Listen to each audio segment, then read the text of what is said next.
post-workout meal na naman ulit. Ano naman to, post-workout meal sa hapon naman to, hindi naman to sa umaga. Pero ako kasi pag umaga at saka hapon nagbubuhat. Hindi naman araw-araw na kapag bubuhat every other day, kaya ganun yung ginagawa ko. Buhat muna bago kain, matulog, pagkatapos walang lakad, gym ulit bago maghapunan. Ano lang, tagbisik yun.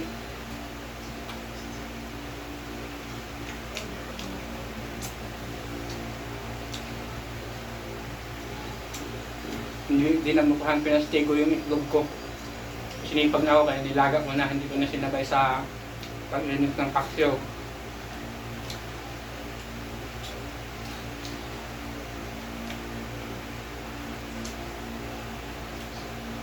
Wala mo ng kanin, saging hindi mag-carbs, hindi mag, pero may carbs pa rin, saging nga lang.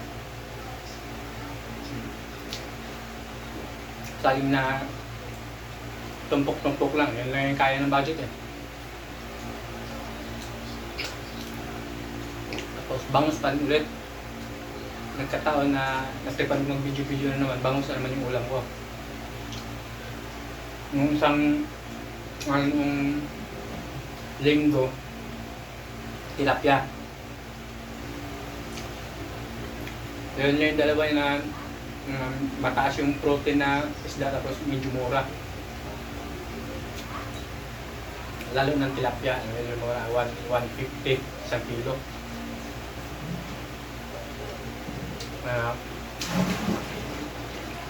Pwede na. Noon, bumibili ako tuwing kainan, bumibili ako sa kantin ng inihaw na tilapia, 70 hanggang 80, depende sa size. Pag prito, 60. Mas nakatipid ako ng kaunti. Nga lang, medyo abala kasi luto-lutuin mo pa. Hindi kaya pag bumili ka sa kantin,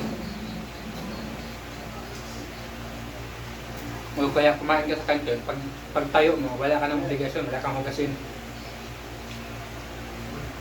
Iwanan mo na yung pinagkainan mo. Boundary na. Pagka, kasi magluto-luto ka, hugas, merong mga medyo abala, pero makakatipid ka ng kaunti. Saka, mas healthy yung pagkakano kasi pwede mo hindi na gamitan ng mantika eh. Pag sa kantin kasi ginagamitan nila ng mantika. Tapos yung mantika ng gamit nila, ordinary mantika lang. Yung sinasabi ng hindi raw healthy na mantika eh.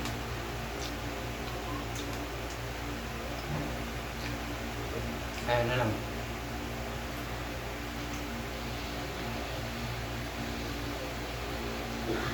Ako isang lutuan lang eh. Bumili ako ng 1 kilong isda, paksiway ko na lang yun. Hanggang maghapon na yun kain. Yun yung mga banat ng mga taong tamad para halin na tuwing kakain, luto-luto. Magluto rin ng baon naman kasi, kaya isang lutuan lang din ng kanin hanggang hapunan na rin.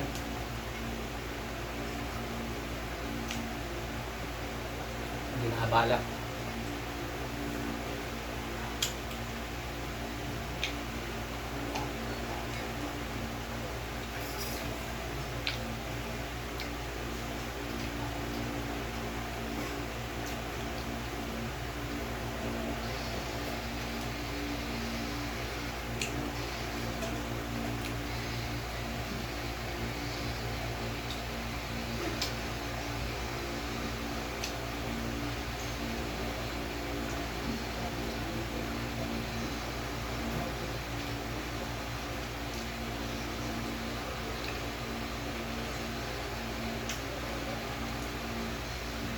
Bali itong hapunan ko, wala pa yung 100 to.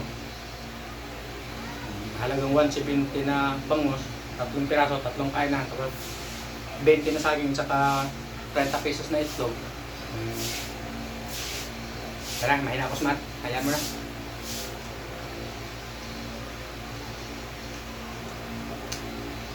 Malakas ako lumamon pero mahina ako sa mat, kaya huwag ko nang kwentahin, basta sa tingin ko hindi abot 100.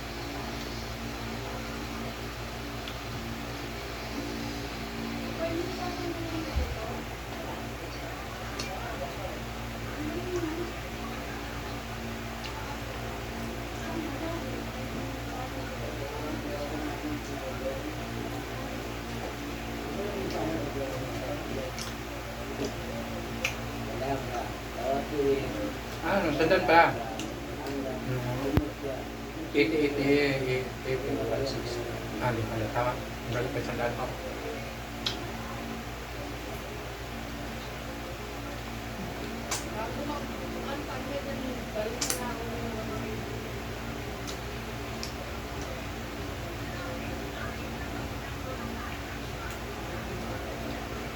Ito yung technique. Pag kahit gutom ka pa, pero walang kanin sa kaldero, sakto lang yung pagkain mo, ay mapilitan ka talagang tumigil.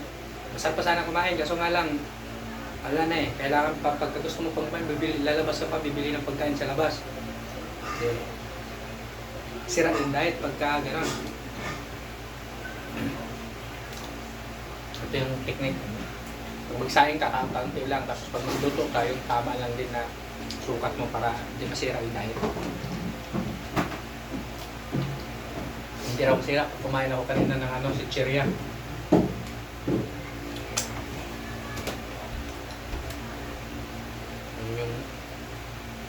Yung takot masira yung diet pero kumain ng chichirya. Kalukuhan talaga ng tao.